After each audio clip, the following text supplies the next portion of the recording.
Guys, my brother in law most powerful episode 5 में आप सभी का वेलकम। और आप लोग मेरी वीडियो को देखने के लिए आए, जिसके लिए आपका थैंक यू। और जिन्होंने भी मेरे चैनल को सब्सक्राइब एंड वीडियो को लाइक किया था, आपका भी दिल से बहुत बहुत शुक्रिया। अब देखते हैं आगे। एपिसोड की स्टार्टिंग में हमको दिखाया जाता है लिंगवा वहाँ पे सोते हुए बोल रही होती है, गरम, बहुत गरम हो रही है। और तभी हमें दिखाते हैं टैन्यून ने लिंगवा के जितने भी जख्म लगे होते हैं उसके ऊपर, उन सब के ऊपर वहाँ पे बैंडेजेस कर दी होती हैं। हाँ, जाहिर सी बात है दोस्तों, उस बैंडेज को करने के लिए टैन्यून को उसके कपड़े उतारने पड़े थे। फिर दिखाते हैं लिंगवा धीरे धीरे अपने आँख खोल रही होती है और देखती है कि सामने टैन्यून बैठा होता है और उससे कहती है ये। और जैसे वो उठती है तो देखती है कि टैन्यून के हाथ के ऊपर उसका हाथ होता है, जिस इसको देखने के बाद में थोड़ा शॉक्ड हो जाती है और शॉक्ड होते अपने मन में कहती है, अरे नहीं, ये क्या। और तभी ये सोचने के साथ में ही लिंगवा को दिखाते हैं वो एकदम से उठती है और टैन्यून से दूर हो जाती है अपने आप को गार्ड करने के लिए। और टैन्यून पीछे पलट के देखता है कि इसको एकदम से क्या हो गया। टैन्यून उसकी हरकत को देखने के साथ में उससे कहता है, लिटिल ब्रदर, तुम अपने पहले कपड़े क्यों नहीं पहन लेते। टैन्यून की ये बात सुनने के बाद में लिंगवा को दिखाते हैं वो तो एकदम शॉक्ड हो जाती है, उसकी आंखें फटी रह जाती है और वो मन में सोचती है, कपड़े? अब मुझे ये मत बताना कि तुमने कपड़े उतार दिए हैं। और ये बात सुनने के बाद में वो बुरी तरह से ब्लश करने लगती है, उसके सब तरफ से धुआं निकलना स्टार्ट हो जाते हैं और वो अपने मन में सोचती है, इसने ये क्या किया, मेरे कपड़े क्यों उतार दिए इसने, कहीं ऐसा तो नहीं है इसने मेरे साथ में कुछ गलत कर लिया हो। और ये कहते हुए अपने आप को चेक कर रही होती है दोस्तों। और तभी हमें थोड़ी देर बाद का सीन दिखाते हैं लिंगवा ने टैन्यून के गाल पे बहुत जोर का तमाचा मारा होता है, जिससे कि टैन्यून के गाल में 5 उंगलियों का बहुत मस्त सिग्नेचर पड़ा होता है दोस्तों, जो अलग से शो हो रहा होता है। और हमें दिखाया जाता है लिंगवा ने टैन्यून के गाल पे तमाचा मारते हुए अपने कपड़े को उठाती है और आगे की तरफ जा रही होती है। और तभी टैन्यून घबराते हुए बोलता है, ब्रदर, तुमको इतना शर्मिला होने की जरूरत नहीं है, हम दोनों तो वैसे भी लड़के हैं। अब पता नहीं दोस्तों, पूरी बैंडेज करने के बाद में भी इसको अभी तक ये लड़का ही लग रहा है। टैन्यून इस चीज के बारे में बोल ही रहा होता है, तभी दिखाते हैं लिंगवा को, लिंगवा अपने कपड़े पहन रही होती है। और तभी टैन्यून बोलता है, आप बिल्कुल भी आदमियों की जैसी नहीं लगती हैं, आपका रंग बिल्कुल गोरा है और आपकी त्वचा काफी चिकनी है। लिंगवा उसकी ये बात सुनने के बाद में दिखाते बहुत ज्यादा गुस्सा जाती है और टैन्यून के एकदम कान के पास में आकर उससे कहती है गुस्से में, अच्छा तो तुमने मेरी बॉडी को भी देखा है, बेहतर होगा कि मैं तुम्हें मार डालूं, ऐसा ना हो कि तुम किसी और को ये बात बताओ। टैन्यून लिंगवा की इस तरह की बात सुनने के बाद में घबराने लगता है और घबराते हुए कहता है, वो सच में अभी बहुत खतरनाक लग रही थी। फिर ब्लश करते हुए उससे कहता है, अच्छा ये बताइए आपका कांधा कैसा है, क्या इसमें अभी भी आपको दर्द हो रहा है। आप बहुत लकी हैं कि मैं ठीक समय पर वहाँ पहुँच गया। टैन्यून की ये बात सुनने के बाद में लिंगवा बहुत ज्यादा शॉक्ड हो जाती है और शॉक्ड होते अपने मन में सोचती है, धत तेरे की, मैं तो इतना ज्यादा शर्मिंदा हो गई थी कि मैं तो भूल ही गई कि मैंने उसे गलत समझ लिया। इसके अलावा वो नहीं जानता कि मैं एक लड़की हूँ। और दोस्तों, मुझे नहीं समझ में आ रहा राइटर क्या पेलना चाह रहा है यहाँ पे। फिर इस बात को सोचने के बाद में लिंगवा वहाँ पे मुंह फैला के खड़ी होती है और टैन्यून से कहती है, तो ठीक है, मैं तुम्हें इस बार जाने दूंगा, लेकिन ये मत सोचना कि इस वजह से मैं तुम्हें अपनी सिस्टर पाने दूंगा तुमको। लिंगवा की ये बात सुनने के बाद में टैन्यून अपने मन में सोचता है, चलो ये तो बहुत बढ़िया है कि मैं बच गया और अच्छी बात है कि मैंने बहुत जल्दी से उसको जवाब दे दिया, अब मैं उसको गलती से भी छेड़ नहीं सकता। ये बात को सोचने के बाद में टैन्यून पलटता है और लिंगवा के कंधे पे हाथ रखते हुए उससे हंसते हुए कहता है, मुझे अपनी भाभी के साथ आजादी लेते समय बहुत ज्यादा सावधान रहना होगा। मतलब दोस्तों, यहाँ इसकी वाइफ की बात कर रहा है, लिंगवा की वाइफ। फिर हंसते हुए कहता है, छोटे भाई, मैंने तुमको बचा लिया और आपने अभी भी मेरे को अपना नाम नहीं बताया है। टैन्यून की ये बात सुनने के बाद में लिंगवा वहाँ पे क्रीपी स्माइल देते अपने मन में सोचती है, ये श्रापित टैन्यून, वह सच में किसी भी अवसर का लाभ उठाना जानता है। ये सोचने के बाद टैन्यून से कहती है, मैं ट्रू मार्शल आर्ट सेक्ट की एक डिसाइपल हूँ, बस तुम मुझे जियाओ यान बुलाओ।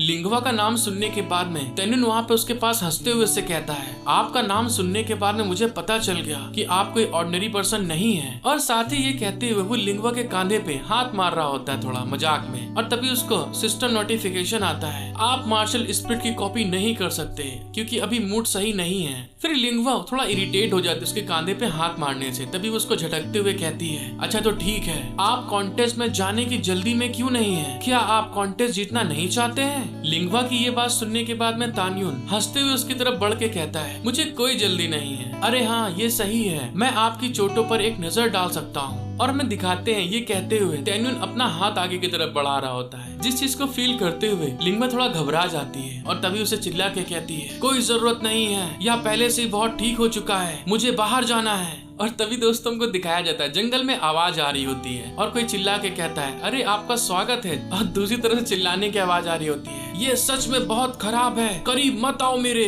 और दोस्तों हमको दिखाया जाता है तान्युन ने लिंगुआ को अपने नीचे दबा के रखा होता है, जिस चीज के कारण लिंगुआ बहुत ज्यादा चिल्ला रही होती है। तभी दिखाते हैं हमको लिंगुआ वहाँ पे ब्लश करते हुए चिल्लाती है, मदद करो, कोई मेरी मदद करो, तान्युन मेरे को परेशान कर रहा है। लिंगुआ की ये बात सुनने के बाद में तान्युन एकदम से उसके मुंह को बंद कर देता है, जिस चीज से थोड़ा वो शॉक्ड हो जाती है। लिंगुआ का मुंह बंद करने के बाद में तान्युन उसको चुप रहने का इशारा करता है और उससे कहता है, शांत हो जाओ, किसी ने हमें फंसाने के लिए एक फॉर्मेशन का इस्तेमाल किया है। जिस चीज को सुनने के बाद में लिंगुआ थोड़ा शॉक्ड हो जाती है। तान्युन लिंगुआ को छोड़ने के साथ में वहाँ खड़ा होके इधर उधर देखने लगता है और देखते हुए मन में सोचता है, लाविन ने जो मुझे रजिस्टर दिया, केवल यिन वेदा में ही इतनी मार्शल स्पिरिट है कि वो ऐसा फॉर्मेशन बना सकता है। फिर तान्युन कहता है, अब जब एक्सेलेंसी आ गए हैं तो हम उन्हें क्यों नहीं देख सकते। और फिर हमको पता चलता है कोई तान्युन के ऊपर नजर रखे होता है और हमें दिखाते हैं उसके चारों तरफ ब्लू कलर का अराय फॉर्मेशन लगा होता है। तान्युन अपने सेल्टा स्लेविक फॉर्मेशन के अंदर रहना कैसा लगता है। तान्युन उस फॉर्मेशन को देखने के बाद कहता है, इस फॉर्मेशन का नाम काफी शानदार है, लेकिन ये बेकार है और कुछ भी नहीं करता है। और साथ ही हमको दिखाते हैं लिनहुआ तान्युन को पकड़े होती है घबराते हुए।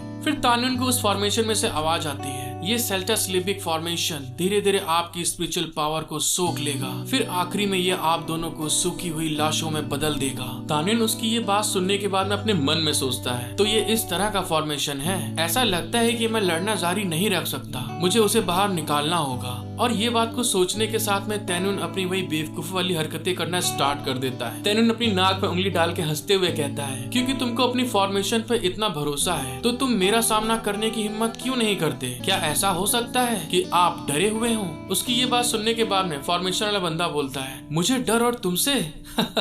जैसे उसने ये बात बोली होती तभी दिखाते तान्युन ने उसको सेंस कर लिया होता कि वो कहाँ पर है, और सेंस करने के साथ ही सोचता है, अच्छा तो वहाँ पर है वो। फिर हमें पता चलता है वो आवाज पेड़ की तरफ से आ रही होती है। तभी वहाँ से कोई बोलता है, ये सच में बहुत खुश करने वाली बात है, मैं किंगलिंग जियानफू का सक्सेसर डिसाइपल हूँ। मैं किसी व्यक्ति की भौंक से डर गया जिसे डेड हाउस से निकाला गया था। जब फॉर्मेशन वाले बंदे ने ये बात को बोला होता है तभी दिखाते हैं तान्युन अपने पीछे अपनी स्पिरिचुअल एनर्जी को गैदर कर रहा होता है और उस बंदे से बोलता है, बहुत बढ़िया, ये तो कमाल की बात है। एक इतना ज्यादा इंस्पायर करने वाले सक्सेसर डिसाइपल के बारे में सोचना कितना ज्यादा कायरतापूर्ण है। क्या ऐसा हो सकता है जो तुम बोल रहे हो सक्सेसर डिसाइपल के बारे में वो सिर्फ एक दिखावा हो। फिर ये बोलने के बाद में तान्युन उसको हिसकाने के लिए हंसते हुए कहता है, मुझे शक है कि आपकी जो गन है वो भी सिर्फ दिखावे के लिए आपके पास है। और ये कहते हुए बहुत ज्यादा हंस रहा होता है, जिसको सुनने के बाद में लिंगुआ भी वहाँ पे ब्लश करके धीरे से स्माइल देने लगती है। क्योंकि दोस्तों यहाँ तो नुन्नू के ऊपर बात आ गई है। तान्युन की ये बात सुनने के बाद में फॉर्मेशन वाले जो बंदा होता है वो गुस्से में तान्युन से कहता है, तुम कुतिया के बच्चे,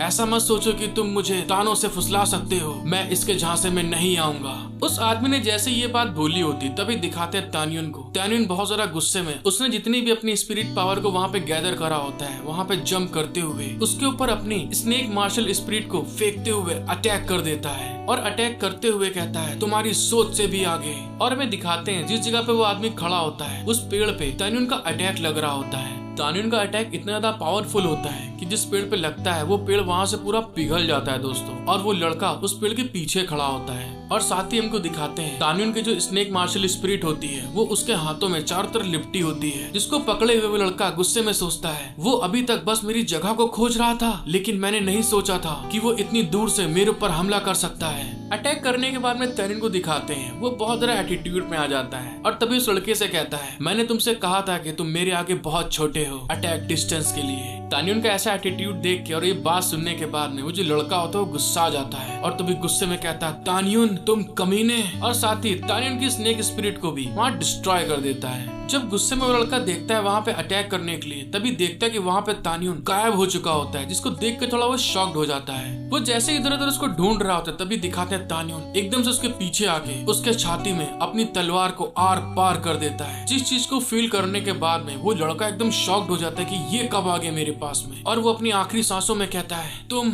ये कैसे कर सकते हो। उस लड़के की ये बात सुनने के बाद में तान्युन उससे बोलता है, मेरे पास ली सिजियोंग की मार्शल स्पिरिट है, लेकिन तुम चिंता ना करो, बहुत जल्दी आपकी मार्शल स्पिरिट भी मेरी हो जाएगी। उसकी ये बात सुनने के बाद में वो लड़का बहुत ज्यादा घबरा जाता है और तभी हमें दिखाते हैं तानियन उसकी बॉडी को टच करता है जिससे कि उसका विंडो अपेयर हो जाता है और उसका विंडो बताता है एक मार्शल स्पिरिट डिटेक्ट हुई है, फॉर्मेशन स्पिरिट। क्या आप इसको कॉपी करना चाहते हैं? और हम सबको पता है कि तानियन यहाँ पे क्या करने वाला है और इसी के साथ दिखाते हैं तानियन उसकी छाती में और ज्यादा अंदर तक अपनी तलवार को घुसेड़ देता है और इसको मारने के साथ में पेड़ से नीचे फेंकते हुए उससे कहता है अब तुम ली सिजियांग के पास जाकर जुड़ सकते हो। और साथ ही हमको सिस्टम विंडो दिखाई जाती है, आपने मार्शल स्पिरिट को सक्सेसफुल कॉपी कर लिया है, मूड वैल्यू 100%। और हमें दिखाते हैं तानियन के वहाँ पे फेंकने से वो जो लड़का होता है सीधे उतने ऊंचे पेड़ से सीधे आके जमीन पे गिरता है धम्म से। जब ये कार्यक्रम चल ही रहा होता है तभी दिखाते हैं हमको लिंगवा तानियन को देखते अपने मन में सोचती है मैंने ये कभी नहीं सोचा था कि ये कमीना इतना ज्यादा पावरफुल होगा। और ये सोचते हुए थोड़ा उसको पसीने आ रहे होते हैं और तभी अपने मन में सोचता है तानियन मैंने कभी नहीं सोचा था कि मैं अपनी जरूरत की सारी मार्शल स्पिरिट इतनी जल्दी इकट्ठा कर पाऊंगा। मेरे प्लान को आगे बढ़ाने का समय आ गया है। जब वो उसकी तरफ देख ही रही होती तभी दिखाते हैं तानियन उसकी तरफ हाई कर देता है जिससे वो थोड़ा शॉक्ड हो जाती है और ये सोचते हुए लिंगवा से कहता है मेरी प्यारी भाभी मैं अगली बार आपके साथ खेलूंगा, तुम बहुत पतली हो, तुम अपनी खाने को सही से खाया करो। उसकी ये बात सुन के जो लिंगवा होती थोड़ा शॉक्ड हो जाती है। फिर लिंगवा को दिखाते हैं उसकी ये बात सुन के गुस्से में अपने मन में सोचती है उसे कब पता चला कि मैं एक लड़की हूँ। तानियन तुम कमीने कहाँ भाग के जा रहे हो। और दोस्तों हमें सीधे अगले दिन का सीन दिखाया जाता है और हमें दिखाते हैं अगले दिन में कॉन्टेस्ट में एक आदमी ने एक लड़के को मार डाला होता है और उसे कोई आदमी लेके वहाँ पे खड़ा होता है जिस चीज को सब लोग देख रहे होते कि आखिर यहाँ पे क्या हो गया। और तभी वो पंखे वाला आदमी कहता है हर टॉम डिक और हैरी सोचते कि वे यहाँ पे आ सकते हैं और मेरी मंगेतर को चुरा सकते हैं। और तभी वो आदमी उस लाश को देखते हुए कहता है मैं जिन तियान हाउ हूँ, the imperial decree of 1000 mountain king और मैं किन फैमिली का होने वाला दामाद हूँ। और इस आदमी को आप सभी के लिए एक सबक बनने दें, जो कोई भी मुझे रोकने की हिम्मत करेगा उसका हश्र भी ऐसा ही होगा इस आदमी की तरह। उसकी ये बात सुनने के बाद में जितने भी लोग होते हैं वहाँ पे आए हुए कॉन्टेस्ट में सब लोग बहुत ज्यादा घबरा जाते हैं, उनकी हालत बहुत ज्यादा बुरी हो जाती है। और तभी में दिखाते हैं पैट्रियार्च वहाँ पे आ जाते हैं और वो लड़का पैट्रियार्च को देखते हुए कहता है अंकल किन आखिरकार आप यहाँ आ गए, लाओइन से मुझे शादी करने दीजिए। फिर उनकी तरफ देख के हंसते हुए कहता है मैंने आपसे कहा था अंकल, किन अपनी सिचुएशन को समझते हैं, चिंता ना करिए आप, जब तक हम दोनों शादीशुदा हैं 1000 माउंटेन किंग आपके साथ में गलत व्यवहार नहीं करेंगे। मुझे आश्चर्य है कि लाओइन कहाँ है, क्या उसको देखना पॉसिबल है?